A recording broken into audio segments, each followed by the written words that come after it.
first thing I want to mention is an honors thesis in economics is very different from what a lot of students expect. It's not a term paper.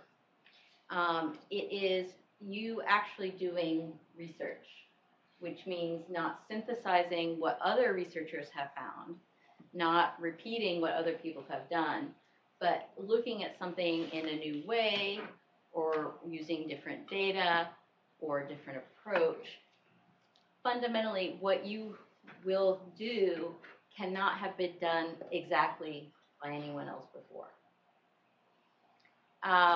Now, that sounds like a high bar, and it is in the sense that you've probably never been asked to do that before in your lives in a real way.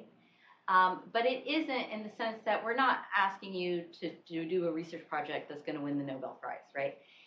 What you can be doing is a marginal contribution to what's already there. Like maybe someone has studied something and they looked up until 1990. And now you're going, well, let's see if these patterns still hold. So I'm going to use the same approach, maybe even the same data set, but using updated data to see if things have changed over time. So it can be a marginal improvement on something, or it can be, in that example, or it can be that someone has looked at a lot of factors, but you think there's a factor that people have ignored or missed, or note that maybe the way they're looking at it isn't the right way, or just, you're interested in something that people haven't talked about before. And it is amazing the creativity of some of these projects that the students come up with. So the idea with the honors thesis is that you get to decide what you do. Now, reality will limit what you do, but you get to decide what you're interested in. If you're coming from a lab or you're a research assistant from, with a professor, or you've done a course that had you start some research, you're more than welcome to continue those projects. So it doesn't have to be something that's not related to things you've done before. If it's something that a professor got you started in, if you're doing the work, you can still use it, right? But it's fundamentally your decision, what you are interested in topic-wise. But for this to be considered research, it means you're kind of using the techniques that economists use, right? So it's not just, hey, this looks like a positive correlation. It's, we want the data, and we want to have controls for other variables, and run a regression, and run it appropriately, and see if there's a relationship. See if there's a way we can determine directions of causality, things like that. So these are not term papers. We don't have a minimum page requirement. We have a maximum page requirement. This is not writing for writing's sake. I care a lot about the writing, and I care a lot about presentations. The classes are about presenting your research as you go along. So you would learn a lot about presenting. You'll learn a lot about writing, but those aren't, the goal is not just to maximize quantity. It's to create good content. Theory of Relativity, the article that Einstein published, was 7 pages long. Okay, so quality, not quantity. And the key thing in economics, this may be true in other departments, is we have courses, and then we have the committee. And those are kind of separate things, and I'll explain the courses later. But in order to graduate with distinction, your honors thesis has to pass a committee. And what happens is there are 3 readers for every thesis. They evaluate, give their findings to the honors committee, and then the honors committee decides if this thesis passes or not, and if it passes with high distinction or just distinction. So this is independent from the pathway to get there. And honestly, if you go to the moon and you're brilliant and you can write a paper that passes and do it on your own, fine with me. passing in the end is just about what you turn in to the honors committee. Now, the likelihood that you would succeed in that completely on your own in isolation is very close to zero. But this is to explain that, you know, it's the paper itself, the research itself, that's going to allow you to have distinction or not. And everything else in terms of courses and whatever are about the structure that we've created to guide you and support you as you go through this process, because this is probably a process you've never encountered before. Next, I don't know, whenever, that's like in a month or so. So it's the day before LDOC. I always do it the day before, because if I do it on LDOC, no one shows up. But the key thing is all of our current seniors will have their poster session. I have it catered. I cater nicely. So it's fun. It's really, or I have a lot of fun at this.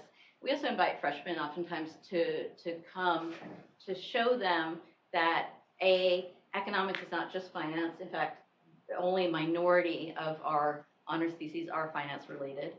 And B, it's impressive when you see what people finally finish versus where they started. The quality can be amazing for these honors theses. Certainly better than what I did as an undergraduate. You know, and some are more so-so. There's a range. But it's a great way to kind of see what things look like and get free food. And if you're over 21 or have a fake ID. Okay. You should do an honors thesis. So, like, the fact that you're here means you're at least intrigued. All right. So you should do a thesis if you are intellectually curious, if you're self-motivated. You have to be willing to get your hands dirty. For most of you, you're going to be doing empirical theses, which means, you know, pulling in data sets, merging data sets. So you're going to have to know how to do that depending on where you are. If you've taken econometrics already, you may have had some exposure to Stata or R or different programs like that. But at some point, you're going to have to really dig in and do these things yourself. No one will be doing it for you. So you have to feel comfortable with that.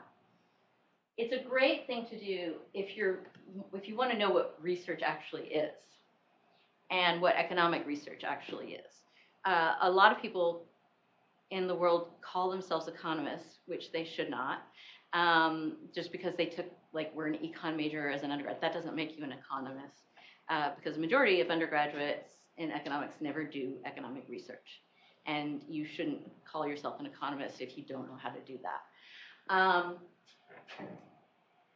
So when you do this, you will, by the end of this, you'll understand what real research looks like and what is good research and what is bad research. The other interesting thing, and I've had students do this, is they're like, yeah, I'm going into, I don't know, some profession, and I will never be allowed to choose a topic of my own again, right? You're always, even if you're doing research, it would be for a court case or for, you know, a lobbying group or whatever, and maybe you're thrilled about the topic, maybe you're not. Here you get to choose your topic. So it's a good opportunity. And fundamentally, you're going to see all the students go through the process of first starting to think about a topic, and then how you approach it, and how you use the data, and what's acceptable, what's not acceptable, what's feasible, and what's not feasible. By the end, you'll have seen many, many different examples of this, and you'll have a real sense now, then, of when someone will make a claim.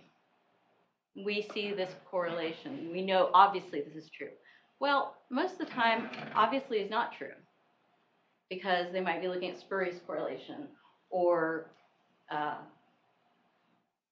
other factors that can lead you to observe things moving together, even though they might not be related at all. So that's what we call spurious correlation, is if a third factor is influencing these two variables, and therefore, when the third factor goes up, both variables go up, right? But that doesn't mean that they're interdependent directly. excellent choice if you're hoping to go to graduate school. Almost all, well, I'd say 100% of our students who've decided to go to graduate school do an honors thesis because it's a great way to show the quality of your research when you're applying to graduate school. And that's the biggest risk that people take when they're admitting you to a graduate program, or at least a PhD program, is success in PhD program in the end depends on just your ability to do research. So if someone can, ace all the core exams, that's great, but if you can't write your dissertation, you never finish. You never get out of the program. So demonstrating that you can do that is really quite crucial for graduate school.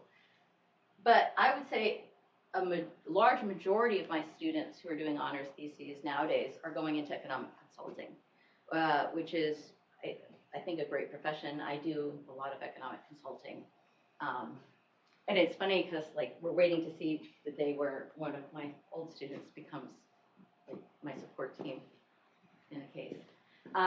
And policy generally. And I used to say economic policy, but I mean policy writ large. Because if you're thinking about anything governmental, environmental, all these things, it's all about calculating marginal benefits, marginal costs, regardless of the topic, right? It doesn't have to be a topic about money. It can be a topic about education. It can be a topic about birth control. It's always about what are the marginal costs, what are the marginal benefits, what is optimal policy. And that analysis is what we do in economics. Economics is about the optimal allocation of scarce resources, right? So scarcity can be time, scarcity can be money, scarcity can be, rare earth materials.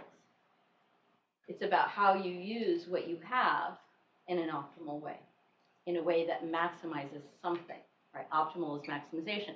It could be maximizing welfare. It could be maximizing the number of trees.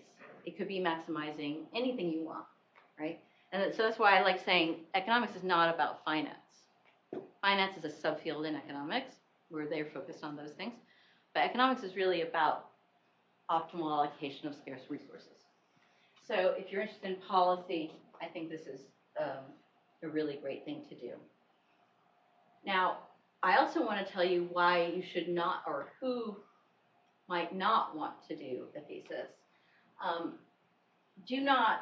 I've had people sign up for my thesis course, and I found, and then they drop out after a month, and they go, yeah, I just wanted the writing credit. It's like, there are way easier ways to get a writing credit than, you will get a writing credit if you sign up for one of our honors classes, but that's not the reason to take it. You also don't want to take it just because you need a research code. This is a serious process. It's a real commitment. You want to do it because you're going to get something out of it, right? Not just for checkbox or not to put on your resume. Don't do it just so in interviews you can say you're in the honors program. Now, if you actually are doing research and it's interesting, it can be great for interviews because then you have something to talk about, right? And people will be interested in seeing that you can do things, especially this is something you do, you're supported, you're guided, but it's your work. And that's valuable to show. And don't do it just so you can say that you graduated with honors. Again, it's not worth it if that's the only thing you're interested in. Choosing a research topic. So this is a big thing. You don't have to know before you start this process what your research topic is. If you already know, fantastic, you're that far ahead. But a large part of the process, at least in the courses, is about working with the instructor to figure out your topic. Now, it certainly helps if someone says, I'm interested in education. Okay, and then we go well, what about education are you interested in? And then we start thinking, what data could we get that would speak to the question that you're interested in? The biggest limitation is really going to end up being, for most of you, data. Because a lot of data are not publicly available. So for example, private firms don't disclose their information because it's a market secret strategy. So unfortunately, for us, that really means that a lot of times students have sometimes brilliant ideas, and I go, yeah, that would be an amazing paper, but there's no way you're going to have access to the data that would allow you to do this.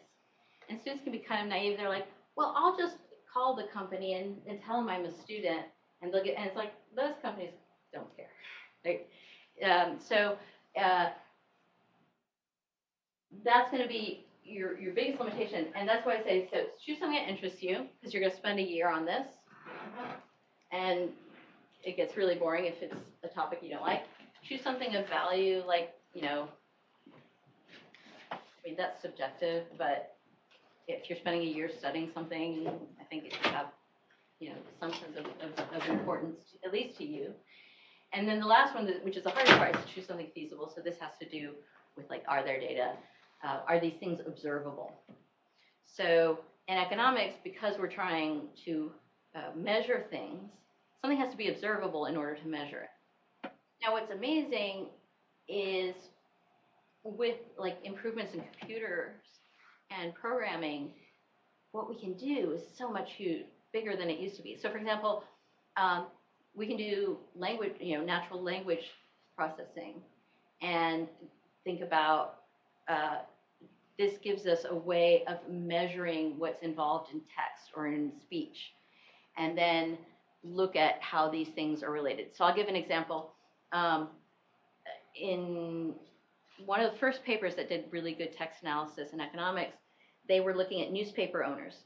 So in the government, there are these rules about media ownership, and 2006 was a while back relative to the lives the world you guys live in now, and they were worried that the owners of newspapers were biasing all the reporting in the newspapers. These economists looked and actually did. They looked at all, like, the Republican websites and the Democrat websites, and identified keywords that would be affiliated with each group. And I'll give you a nice example. One is the Democrats call it an estate tax. The Republicans will call it a death tax. Right? We both, or I assume you guys would know what we're referring to. That they're referring to the same thing. They're referring to inheritance taxes, but they use, like, a terminology that's specific to the political slant. So they identified kind of keywords that you could cleanly identify political slant, and then compared those to what was written in the newspapers over a certain amount of time.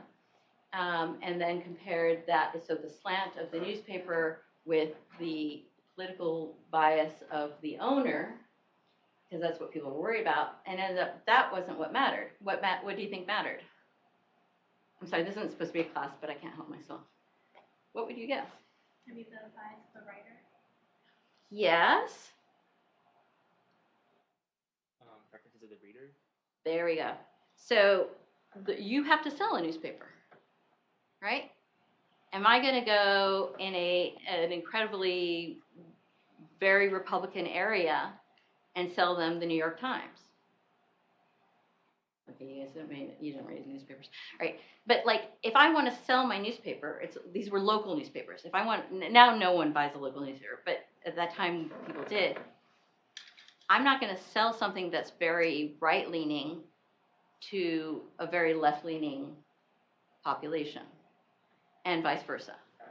And so the biggest factor that they discovered was basically that the slant of the newspaper reflected the slant of the population to whom they were trying to sell, which makes complete sense. So the writers know, right? So it's related, but fundamentally it's driven by demand, right? Supply and demand.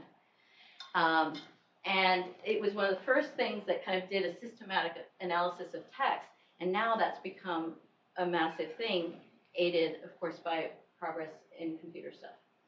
All right.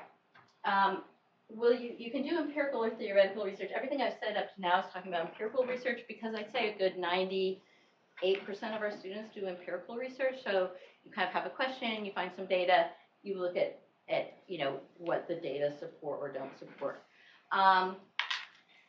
But you can also do theoretical papers. I've had students who write models, right? They're creating, so like you're in 210, there's a model of the macroeconomy. You can write a model of whatever you want, but it's really, developing a model, solving for equilibrium outcomes, and like doing kind of counterfactuals in a model. So if you are mathematically inclined, if you like equations, that can be a great thing to do. And the lovely thing is you don't have to find data. So anything you are physically capable of coming up with in terms of a model, that's your only limitation. You're not then limited by the data issue. And then there's also kind of things that are a bit of a blend where maybe you're looking at existing models and you're running computer simulations on an existing model to check certain things. So there can be a blend of these things. But most people are looking at empirical stuff. And one thing I want to point out, until you do research, you don't realize the volume of data you kind of need to do, to have a chance at having kind of statistically significant outcomes in your research. So a common thing I would get is like people would be interested in cross-country analysis, and they're like, oh, it's great, I found data for 20 countries. And I'm great, okay. And how, what's the time period? And they go, oh, like I have 5 years. And how often is this measured? Once a year. So that means they have 5 years of data times 20 countries, they have 100 data points, right? You're barely, like law of large numbers comes in at 33. Econometric techniques generally assume a normal distribution. If you're lucky with 100, you can get some stuff. Actually, my dissertation only had like, I don't know, 130, 140 things, but this was, when it was really hard to get data, so I was lucky I got something out of that.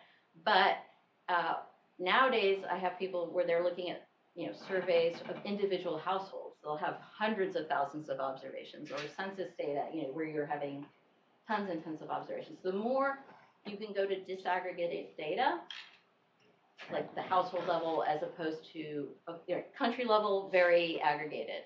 If you can go to like states within a country or regions within a country, slightly more, then you can go down to like provinces or cities, the zip codes, household, person within a household, right? So we're going from the most disaggregated,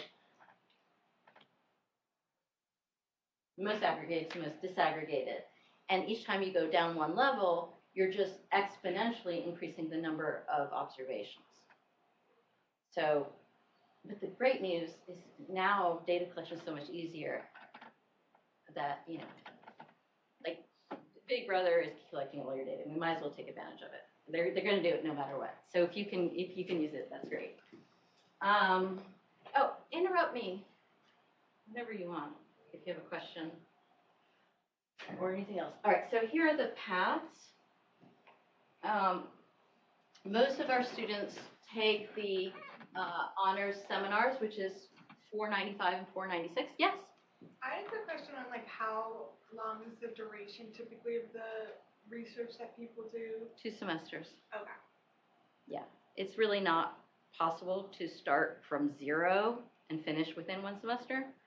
The only time that happens is if like maybe someone's been working for a year with a professor on a topic, and then they'll like go, oh, I'm going to turn it into an honors thesis. But it's because they've already done the work and then they're just doing the write-up. But if you're really starting from beginning 10, you need 2 semesters. What's your name? Chloe. Chloe. What was your name? Anya. Anya? Brendan. Brendan. Okay. So most of our students take $495 and $496. Next year, we're starting something a little bit new, where you used to have to take $495 and then $496. But some people want to start as juniors, some people want to start as seniors. So what we've decided to do is make them interchangeable, that you can start with $496 and then take $495, or vice versa, whichever you want. So when we're teaching a section, we're going to have one set of assignments and due dates for people who are in their first semester of research. and a different set of assignments and due dates for people who are in their second semester of research. But regardless of whether you're in your first or second semester, the process is every class, there's someone presenting where they are in their own research.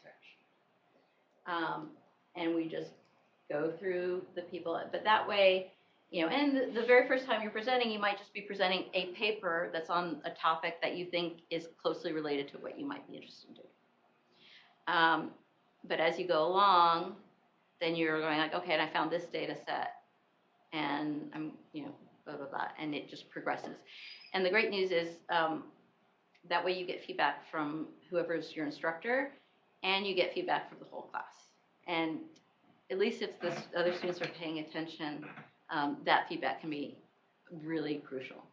And it's useful because, like, I'm not a computer scientist, but you might have someone in your class who is a computer science major, and I've had people, resolve an issue that someone was having when they're trying to analyze the data.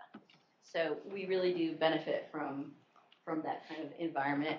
And then the other thing about those seminars is there are specific due dates for turning in written, drafts of written components, and for kind of hitting certain targets.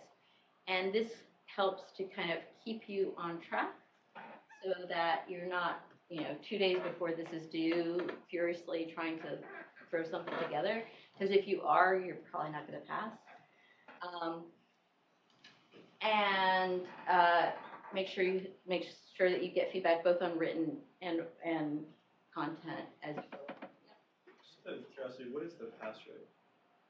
It's very, very high, but for a reason.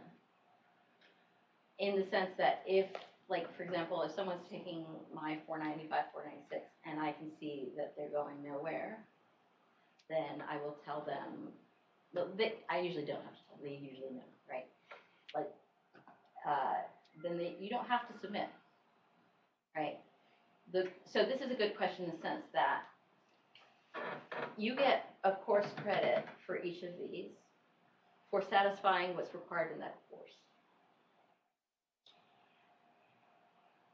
The grade and the course credit is correlated.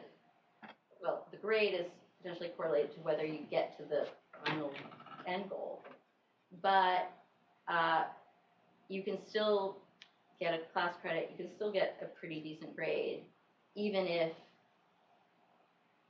you or I decide that it's not worth submitting. So I prefer to head people off because I'm the head of the honors committee, and there's nothing worse than having to tell a student that they didn't pass.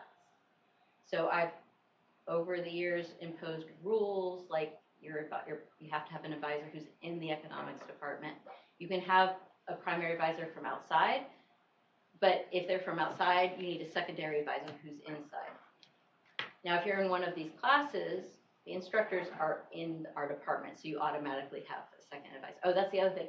If you're in a class, it doesn't mean you don't have a primary. You still would have a primary advisor that you have to find and match with based on your topic, right?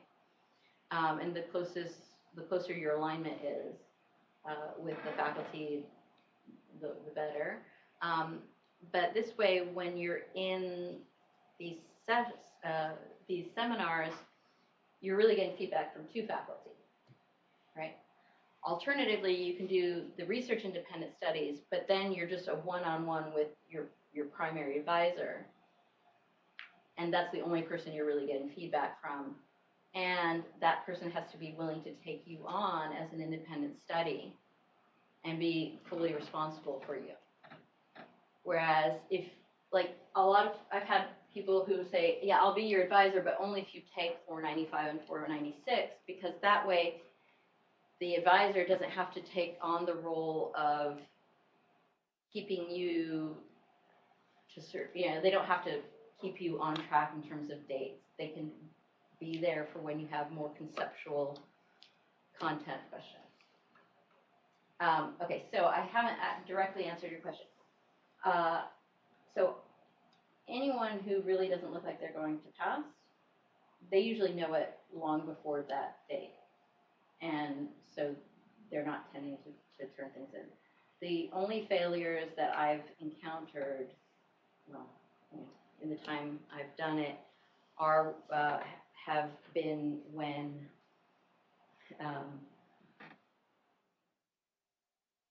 like a student was working from someone from Fuqua, and the professor had no idea what our standards were, and the student had never talked to anyone in the econ department, submitted something without us knowing she was even doing it, and then all 3 graders said this fails. So that's why we have the rule, you have to have someone in the econ department. Usually it's, the risks of failure are usually more for independent studies. Because when you're doing these other things, you're just, like, you're getting the feedback all the time. And like some people, just because you take one seminar, if you decide this isn't for you, it doesn't have to be that you're not doing well. You might be doing brilliantly, but you're just like, been there, done that. I don't want to keep going. There's no obligation, right? You get your course credit and grade for that year, that semester, independently of whether you decide to go to the next semester. And in the second semester, you get a grade and credit independently of whether or not you submit the thesis. Does that make sense?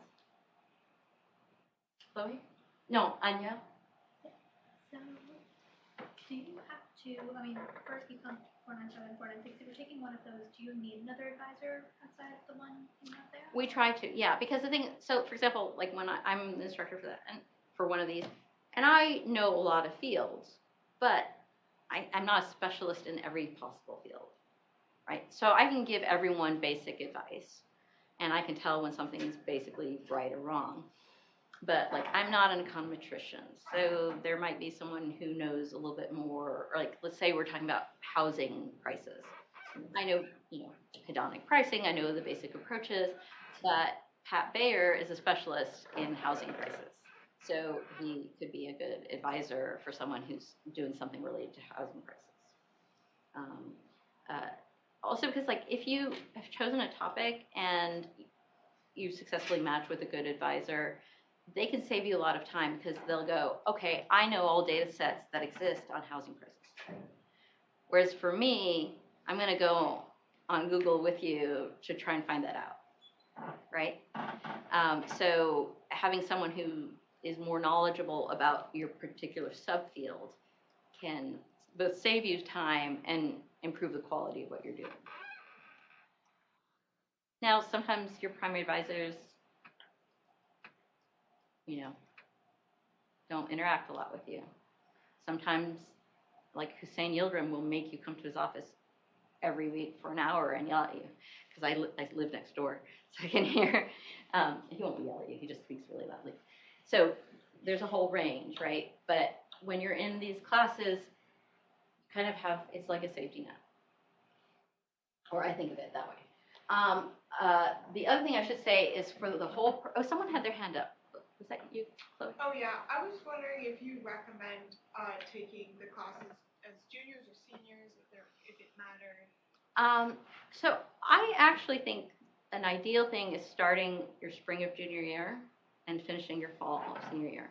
And one of the big advantages of that is that then you have the summer to collect data. So, if you're just pulling like census data, it doesn't matter.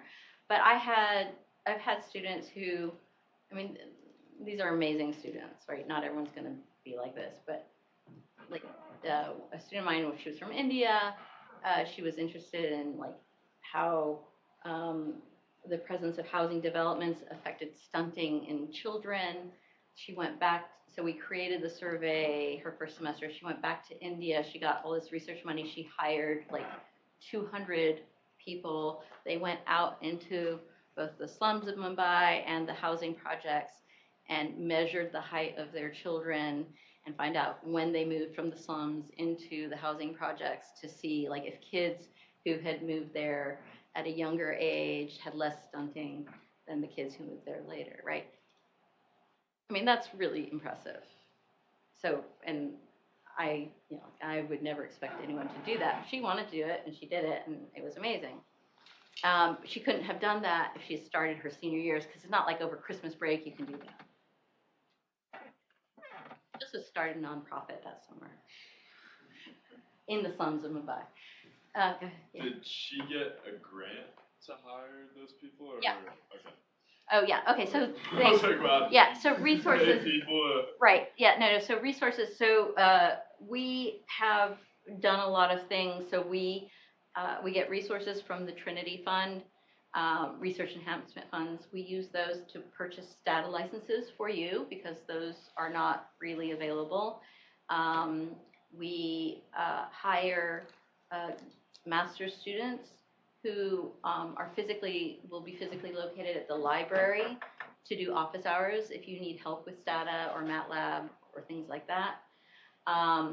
We have money if like there's a small licensing fee for data. So sometimes it's a few $100s.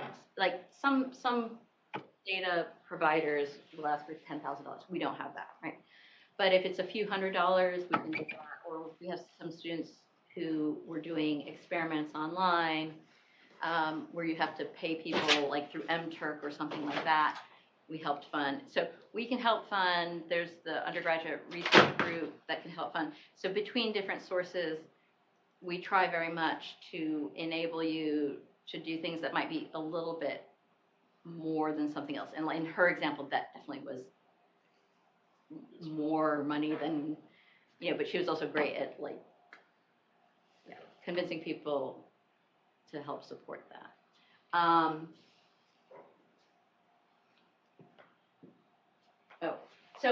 So that's the answer in terms of juniors and seniors.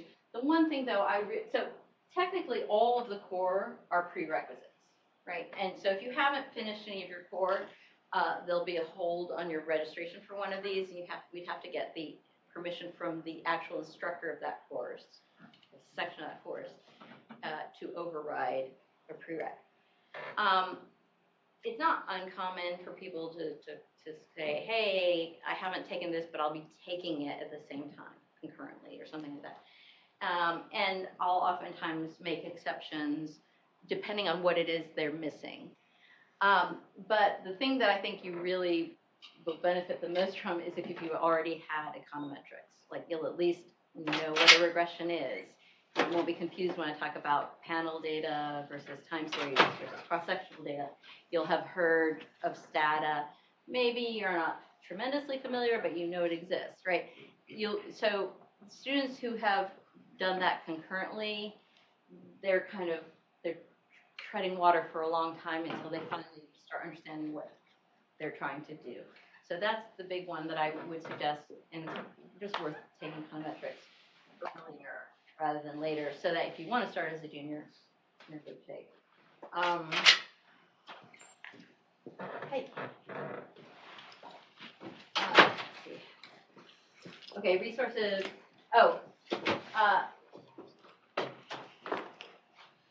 These are kind of important. So we have this honors website. It's not great, but it's there. The key thing that I want to mention is that if you go, first go to the honors, and then it has like 3 choices. Maybe I'll show you in a second. You can actually find past theses.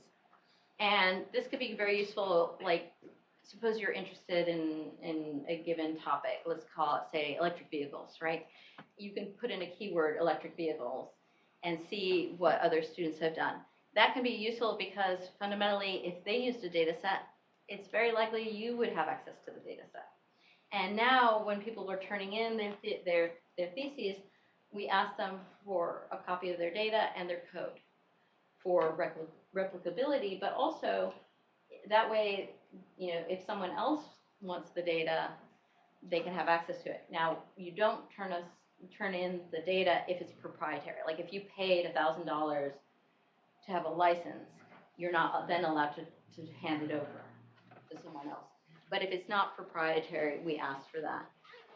But that can be helpful for you when you're looking at a topic to see what has been done by undergraduates, because it is a good thing, and you can have access to their theses. Google Scholar and EconLit. EconLit was a precursor to Google Scholar. It requires a subscription, which our university subscribes to. So you have free access to it, but you have to log into the library system and then, search econ. They keep I used to have a link, but they keep moving it. So just type in econ link in your search, they'll give you a link and you'll have access to it. They kind of do similar things. They're very useful for, again, if you have a topic you're interested in, do that. You'll see, this is going to pull academic papers, right? So it's not going to be pulling U.S. News and World Report stuff. It's going to be giving academic research papers. And that's a very fast way to see where is the frontier of the literature right now, because if you're doing something novel, it's useful to know where novel is. And it can be very useful because you see what data sets people have used. Now, sometimes faculty have access to data sets that students might not, because they get a big grant or, whatever. So, or maybe the faculty collected the data themselves. Data to academics is like cash to anyone else.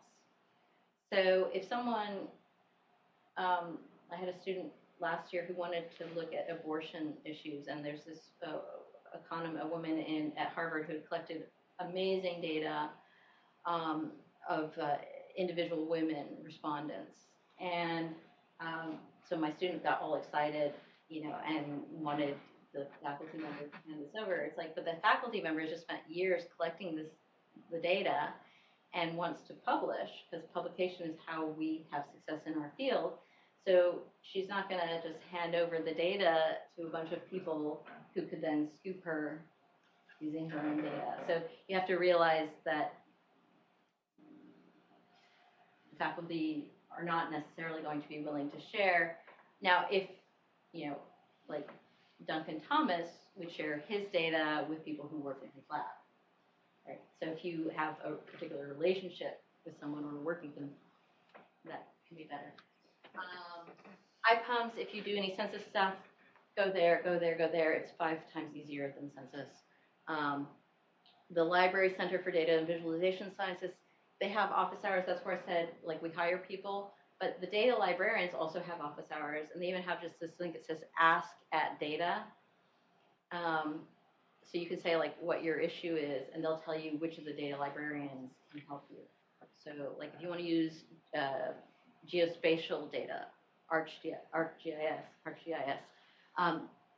they have a librarian who specializes in that.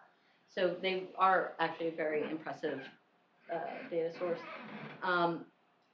I have gained access for the honors students to the Duke Compute Cluster in case you need a server, because what you're doing is just using too big a data set and is crashing your laptop.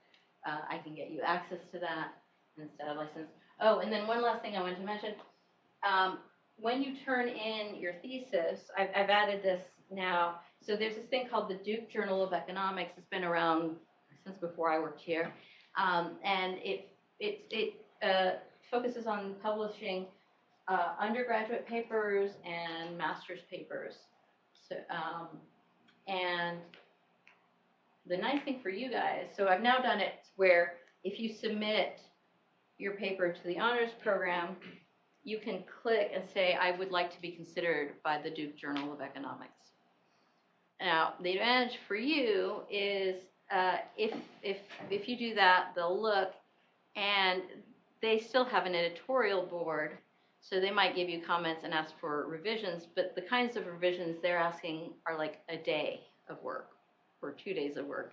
And if you're getting that just after you've finished, that's not necessarily going to be hard. If you have this amazing paper, your faculty member can say, don't do this, because you might be able to submit to a higher level journal. But like, I just received a revise and resubmit letter from a paper I submitted a year and a half ago. And it's going to take me a few months to figure out all the revisions.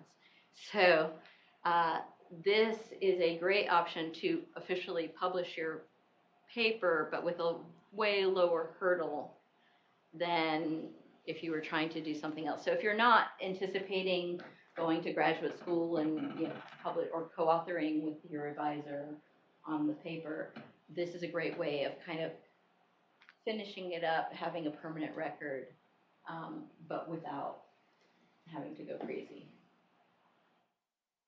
All right, I think, okay, so questions? Speeches, dances.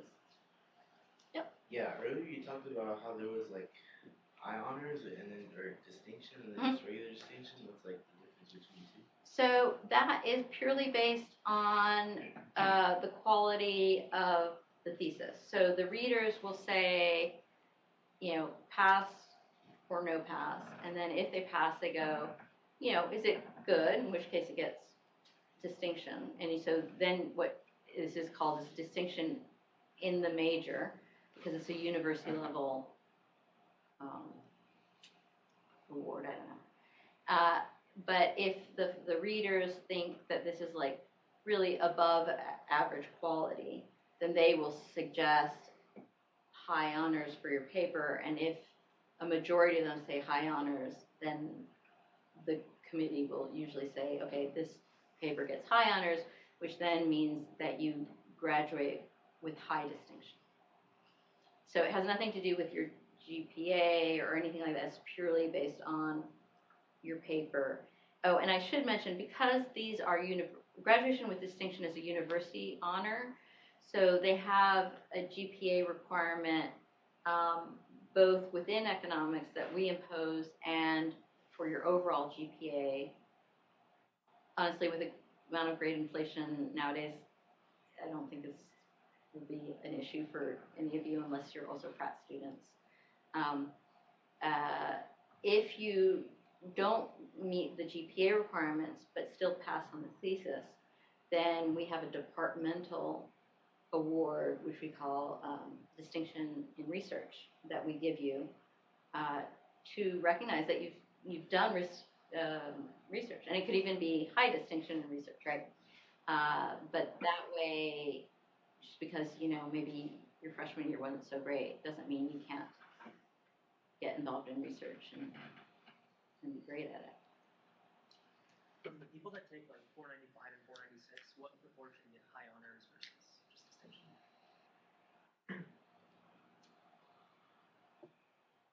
In recent years, I'd say half. But like it really is not we're not shooting for percentage. It's really based on the readers going, yeah, this is good, or this is great. But we have a lot of great theses. It's all year long. I keep telling people, like, you can do it. It's gonna be easy, or not easy, but you can do it. You can do it. But then I'm really like surprised at the end they did it. But they do it. You don't know you can't do something until you fail. And most of my students don't fail. And no one fails, of course. Let me make that clear. No one fails, but you can fail to achieve your desired goal. Are there opportunities to do like cross-departmental, like a thesis where it merges two departments, or? So we have had students in the past submit their theses to two different departments. And so in that sense, you could get graduate, like say you're a double major, right? You could get graduation with distinction. But I think technically you only get it in your first major, like at the university level. But yes, I've had people who've like submitted to Pub-Pol and to econ. But they are considered independently of one another. So like a thesis could pass econ but not pass Pub-Pol, or it could pass Pub-Pol and not pass econ. So you have to just make sure that you're satisfying the requirements for independently for each of those departments. And if your thesis can satisfy in more than one department, we have no problem with you submitting. But the econ decision is never going to be contingent on what another department wants or thinks is acceptable. Because every field has different standards, different desires.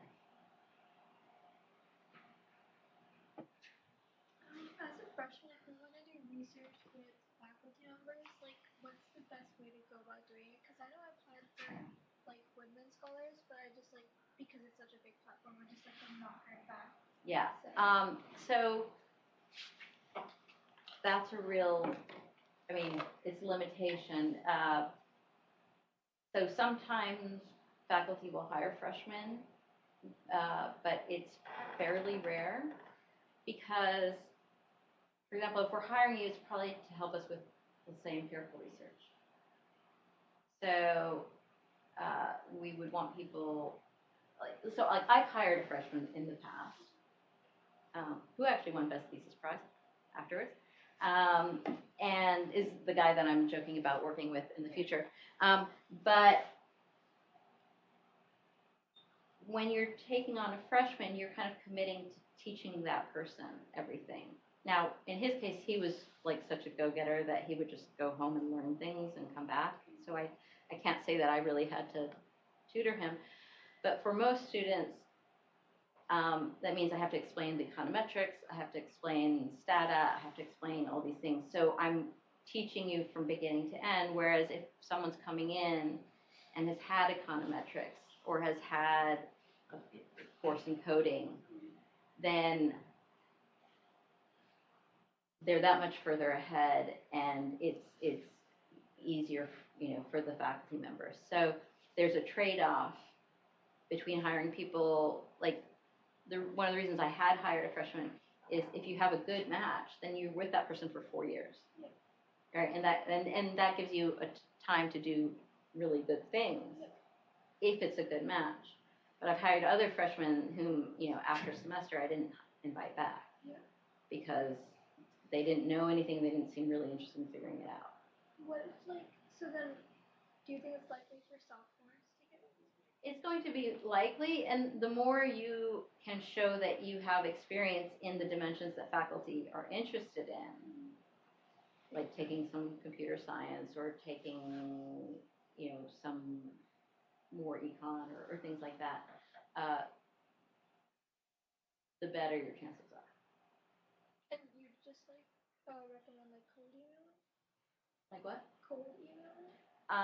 I don't recommend that Okay. because that pisses me off personally.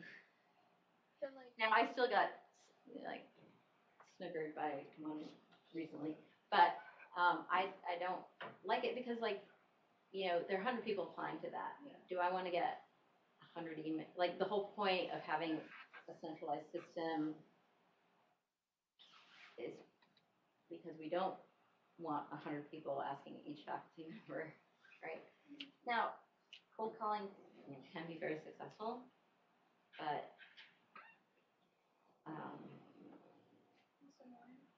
yeah.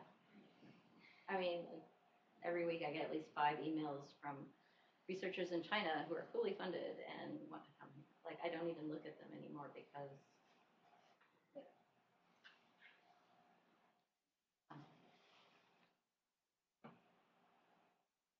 but if a student's having a problem, then I always want them to email me or text me, actually, it's better.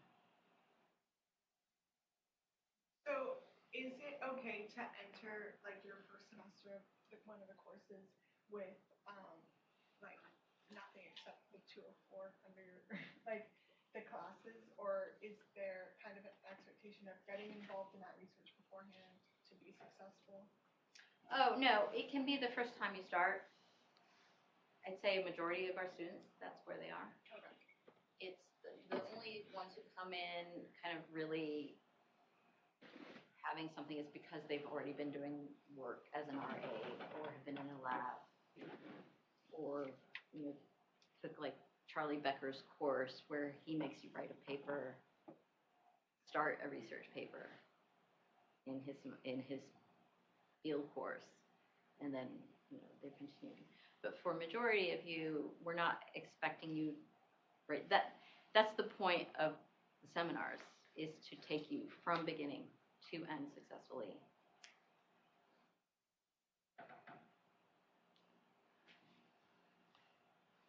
Anything else?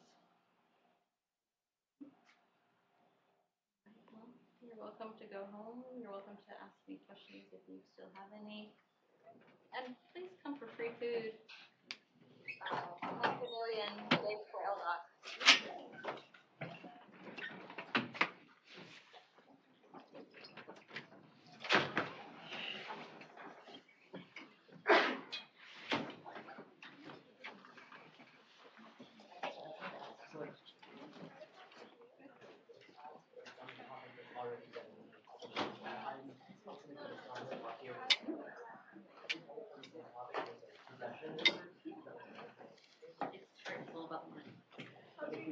don't Like- want to do that, then we're just gonna do it like completely. I'm giving information economics now, but I want to do developmental later. Is that also? Have you done it? So you can do whatever you Okay. want. It's just a question of, do you have bandwidth to do? And then do advisors or like if you like say I want to like information out there, you done with it? Say no, Is it yeah. often? Well, so Duncan will he has people who work in his lab. Mhm. And so he'll accept them, but he will Yeah. generally be, because you can only be advisor, I mean, you can be to as many advisors as you want, but, you also have other things that you have to do. So, like, Duncan's someone who usually would not say yes to someone who he hasn't, who hasn't worked with already. But other people don't have labs or their own research assistants, so they're more open. It's a range. I mean, it's a little bit hit or miss. Also, like, like I tell people, like, don't just buckshot at the professors when you're looking for an advisor, because if you do that, then it's clear you don't really know what your topic is, and the last thing the professor wants is to take on someone who expects the professor to come up with a topic, right? So the more you can show that you've done your research, you might still be hitting a dead end, but you've shown that you're committed to the process, the more likely people are to agree. I mean, the good news in these classes, you always have the built-in secondary. And then sorry, final question. So you're teaching one of the 495s, and Professor Tim's teaching the other. Is there a way to like guarantee that we get you, or like guarantee which professor? There are different times. So it's just a question of you sign up. But if you're interested in something, I sign up sooner rather. Like sometimes sections get full. Okay. Not always, but sometimes they do. And right now we only have 2 sections. I mean, I think if there's a big over demand, we might create a third. But because we're blending now, like making it not sequential, I'm thinking they're going to be more people. And do come both shows with the professors, or is it like different methods? Okay. And then 205, can we take it concurrently? Yeah, with 205, that's intermediate micro, the advanced intermediate micro. Yeah. Thank you.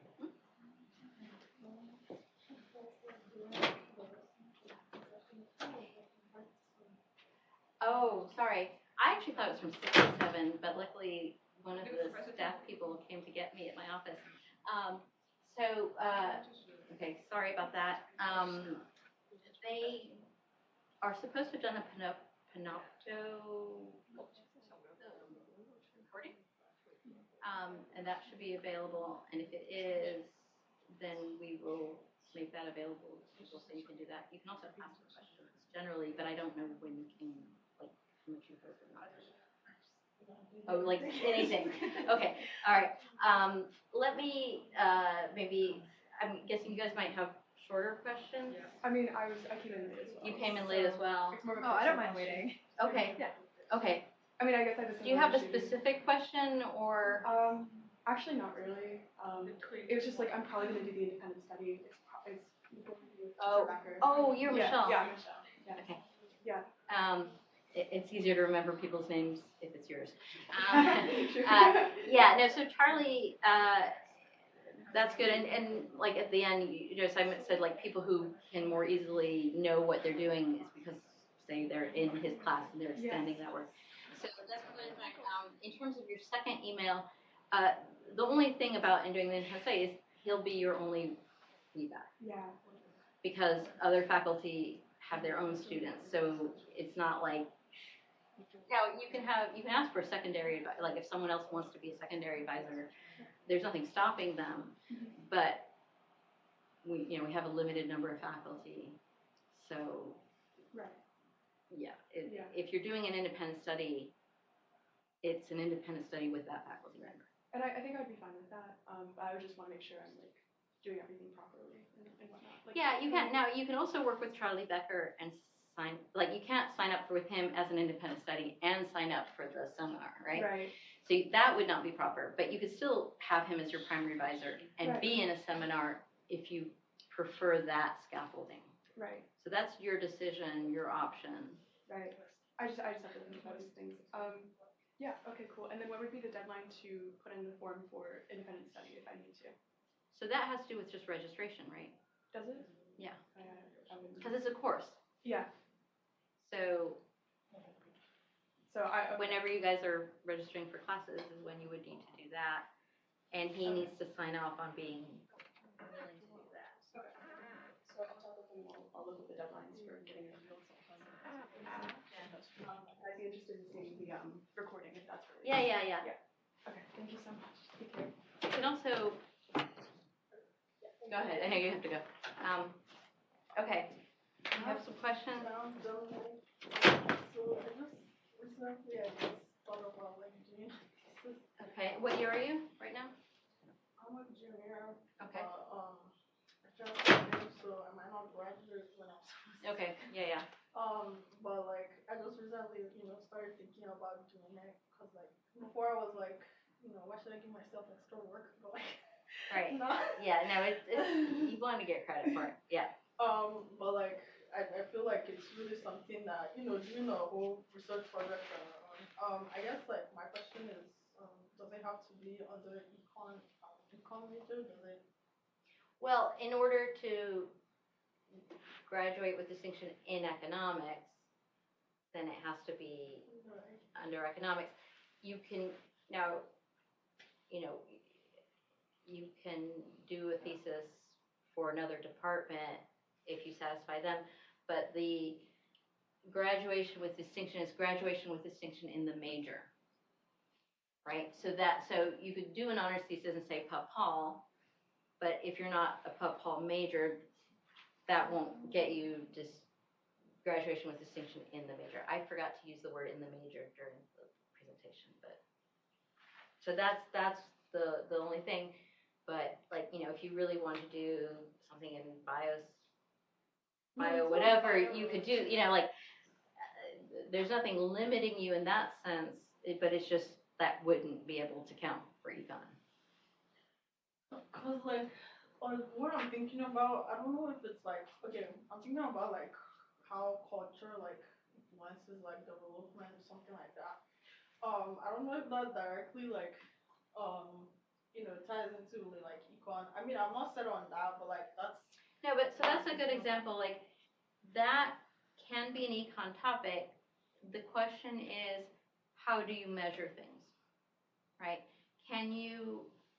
So for example, you might, like I've had students look at survey data and they go,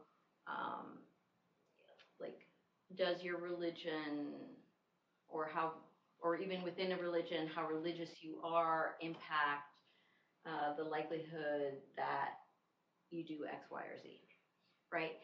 So if you have data that measures cultural dimensions or religious dimensions or whatever other dimension you're interested in, and the data give certain outcomes, then you could do it.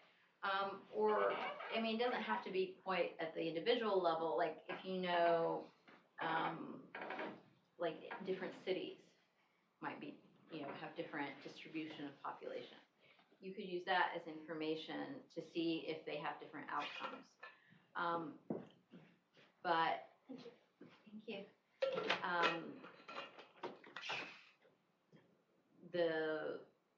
It's really hard to go,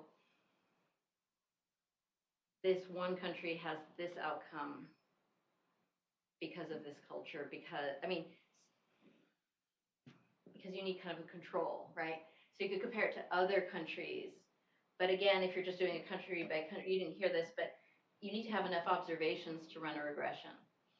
So if you're just doing 2 countries, like with annual data, even if you're doing 20 years, you'd only have 4 to 40 observations. But if you could get down to like cities or districts within a country and look at variations across those sub-areas over time, then that could be feasible. Or something something that you could use to create an economic thesis. You see what I'm saying? I'm not like, I mean, I'm not the best, I'm not like very knowledgeable in like research and doing. Yeah. Well, things, so. not many of you are, right? The point is, for I'd say 99% of you who do this, it's the first time you're actually ever doing this. So you don't have to feel bad about that.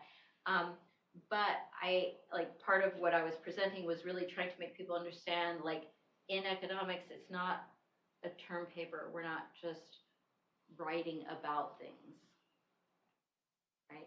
We're actually doing the research and then explaining how we did it and what we find. Sometimes we don't find anything. That's okay.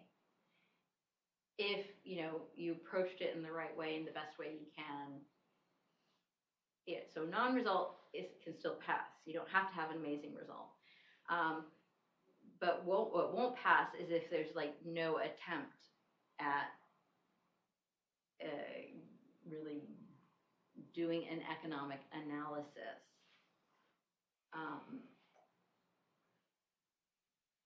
at the level of academic research, not like at newspaper level. If that makes sense.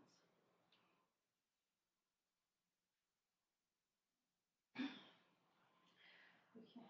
So so what you were saying before, you were saying that if I do a thesis in a different department, I just like won't graduate with distinction under econ. In the major, is econ your only major? Yeah. And it's your, okay. So yeah, so you could only get graduation with distinction in the major, in your major, right? So right. But it doesn't mean that, you can't do, like, the project in of itself.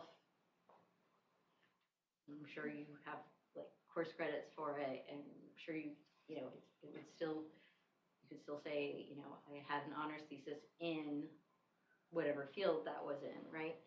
But you have to satisfy like the econ requirements in order for it to pass the econ honors committee. And if you think about a topic and find some nice data, and there's more and more data available. Like, I was interested in development when I first started, but I eventually gave up because I could never find data other than like annual reports by the governments, which were half the time lies, right? So I, kind of found areas where I could find data more easily and could do stuff. And that's why, like, a lot of the development professors now, they're really applied micro people, and what they do is they'll go to developing countries and set up experiments or set up surveys and do things like that. Whereas, when I was learning development, it was more about industrial policy and trade. Like, to me, development was very much a macro topic because I was interested in growth of the country. But most development economists now are really using a developmental situation to observe impacts on households. But they are therefore collecting data, and not all of it, but a lot of the data they collect after a while becomes public. So what you might want to do, here's the thing you want to do. Go to ipums.org. ipums? Yeah.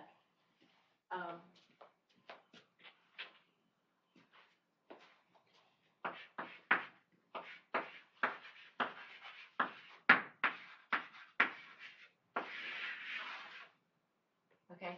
They aggregate data from a lot of sources, and so they have like all U.S. Census data, but they have international data, including microdata on like health outcomes and educational outcomes and stuff like that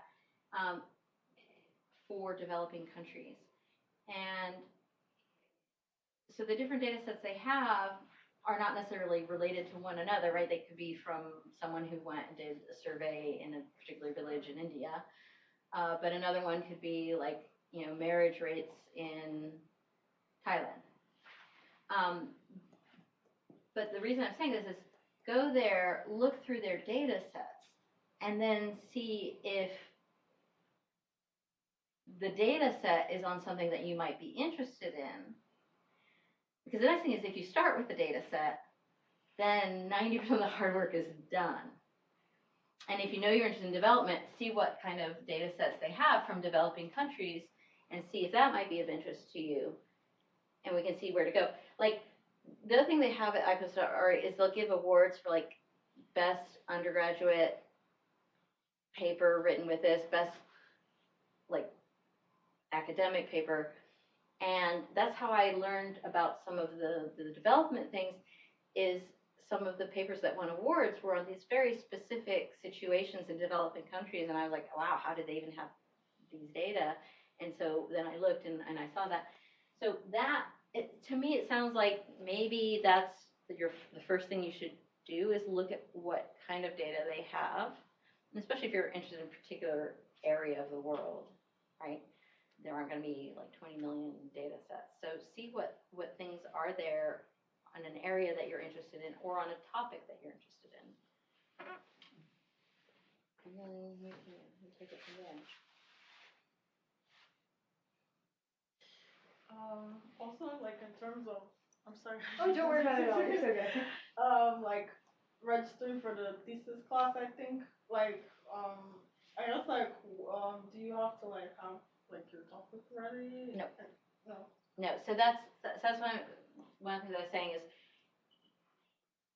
the point to the seminars is to help you. Like if you can't just say I want to write a thesis. Like if that's all you give me to go on, we're not getting anywhere, right? But you already said you're interested in development, right? So then I go, okay, so let's look at some data sets. If you come back and you say, oh, I found this data set that looks interesting, then we can go, okay, what can we do with it, right? And so that's what these courses are designed to do, is to take you from a vague notion of what you're interested in down to specifically what kind of questions would it be feasible for you to answer within 2 semesters, right? So, Now, quick question about that. So does that mean that during course registration, the only thing I have to do is just to enroll? Yeah. If you've finished all your core, you're free and you just enroll. Oh, you have to finish your core? Those are the prereqs. If you haven't finished your core, then you have to ask whoever's the instructor of the section if they would be okay with you registering. They'd have to give you a permission number. The biggest thing for me is the econometrics, because I think when people have taken my course and haven't had the econometrics, they're kind of really lost the first semester. If you don't have an understanding of how you approach data topics, it puts you pretty far back. It's not impossible, but it's a lot harder. So it's definitely better. I think they may want the room. Let me just turn this off. And I can keep speaking outside.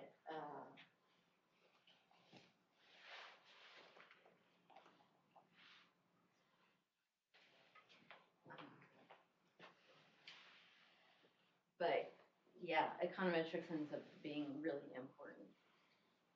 I mean, I'm taking econometrics now. It's just 210 that I don't have. Yeah. Okay, well, so that's less of an issue. Oh, yeah. That's less of an issue. So then that's just a question of asking whoever the instructor is. So like, I can only give permission numbers for my class. Kim can only give permission numbers for her class. So that's why I'm saying you have to, depending on what section, our sections are at different times.